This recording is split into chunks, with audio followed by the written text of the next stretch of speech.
ओम नमः शिवाय, ओम नमः शिवाय, हर हर महादेव। सावन का महीना चल रहा है। भोले बाबा की कृपा आप सब पे बनी रहे। आज सावन मास का मंगला गौरी का व्रत किया जाएगा। हिंदू धर्म में इस व्रत का विशेष महत्व है। मान्यताओं के अनुसार इस व्रत को रखने और कथा सुनने से मनोकामना जल्द पूर्ण हो जाती है। सावन का महीने भगवान शिव को समर्पित है और सावन का मंगलवार माता पार्वती को सावन के मंगलवार को मंगला गौरी की पूजा अर्चना की जाती है। मान्यताओं के अनुसार इस दिन व्रत रखने से मनोकामना जल्द पूरी हो जाती है। सुहागन महिलाएं अगर इस व्रत को रखती हैं तो उन्हें अखंड सौभाग्यवती होने का वरदान प्राप्त होता है। सावन में मंगलवार को सुहागिन महिलाएं पूरे दिन व्रत रखकर शाम को मंगला गौरी की विधि विधान से पूजा अर्चना करती हैं और व्रत कथा पढ़ती हैं। मंगला गौरी की व्रत कथा। एक समय की बात है, एक शहर में धर्मपाल नाम का एक व्यापारी रहता था।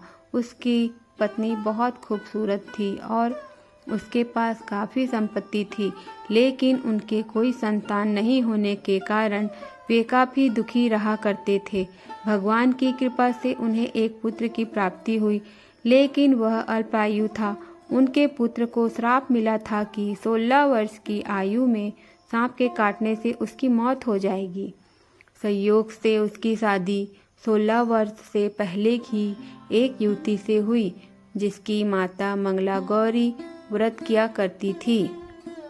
परिणाम स्वरूप उसने अपनी पुत्री के लिए एक ऐसे सुखी जीवन का आशीर्वाद प्राप्त किया था, जिसके कारण वह कभी भी विधवा नहीं हो सकती थी। इस कारण धर्मपाल के पुत्र की आयु 100 साल की हुई।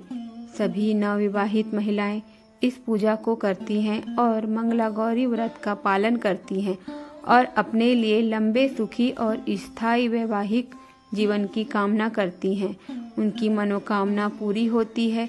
जो महिलाएं उपवास नहीं कर सकती वह मां मंगला गौरी की पूजा कर सकती हैं। कथा के बाद क्या करें? कथा सुनने के बाद विवाहित महिलाएं अपनी सास और ननंद को लड्डू दिया जाता है। साथ ही ब्राह्मणों को भी प्रसाद दिया जाता है। इस विधि को करने के बाद 16 बाती का दिया जलाकर मां मंगला गौरी की आरती करें। अंत में मां गौरी के सामने हाथ जोड़कर पूजा में किसी भी भूल के लिए क्षमा मांगे। आप इस व्रत और परिवार की खुशी के लिए लगातार 5 वर्षों तक कर सकते हैं। इसी तरह मंगला गौरी की कृपा आप सब पे बनी रहे। ओम नमः शिवाय, ओम नमः शिवाय।